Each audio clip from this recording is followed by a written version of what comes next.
اللہ الرحمن الرحیم۔ السلام علیکم ورحمۃ اللہ۔ آج ہماری پستی اور ضلالت کی ایک وجہ سنت کو ترک کر دینا بھی ہے۔ آج کی اس ویڈیو میں آپ کے ساتھ سنت سے متعلق ایک حدیث اور امام ربانی مجدد الافسانی رحمۃ اللہ علیہ کا ایک قول شیئر کروں گا۔ حضرت عائشہ رضی اللہ تعالیٰ عنہ فرماتی ہیں کہ حضور اکرم صلی اللہ علیہ وآلہ وسلم نے فرمایا، 6 آدمیوں پر میں بھی لعنت کرتا ہوں اور اللہ سبحانہ و تعالیٰ بھی لعنت فرماتا ہے، اور ہر نبی مستجاب الدعوت ہوتا ہے۔ پھر آپ صلی اللہ علیہ وآلہ وسلم نے ان 6 آدمیوں کے بارے میں فرمایا جن میں سے ایک تارک سنت بھی ہے، یعنی ان 6 قسم کے افراد میں سنت کا چھوڑنے والا بھی شامل ہے۔ حوالہ اطاعت رسول، صفحہ نمبر 49۔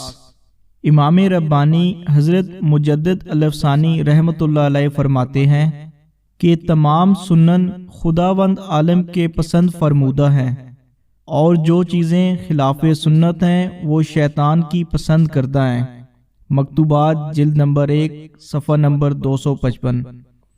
ایک حدیث اور ایک فرمان کو سامنے رکھ کے ہمیں یہ اندازہ ہو جاتا ہے کہ سنت عمل کی کتنی زیادہ اہمیت ہے۔ آج ہم لوگ سنت عمل کو اہمیت ہی نہیں دیتے۔ اگر ہم اپنی زندگی کا 24 گھنٹے کا اندازہ لگائیں تو ہمیں اس چیز کا بخوبی اندازہ ہو سکتا ہے کہ ہم نے ہر قسم کی سنت کو چھوڑ دیا ہے، جبکہ ایک سنت عمل کو زندہ کرنے کا اجر و ثواب اتنا زیادہ ہے جس کا ہم لوگ اندازہ بھی نہیں کر سکتے۔ تو ہمیں یہ چاہیے کہ ہم خود بھی سنت عمل اپنی زندگی میں زندہ کریں اور دوسروں کو بھی اس کی تلقین کریں۔ اللہ سبحانہ و تعالی ہمیں ان چیزوں پہ عمل کرنے والا بنا دے اور دوسروں تک ان چیزوں کو پہنچانے والا بنا دے۔ السلام علیکم ورحمۃ اللہ، وما علینا الا البلاغ۔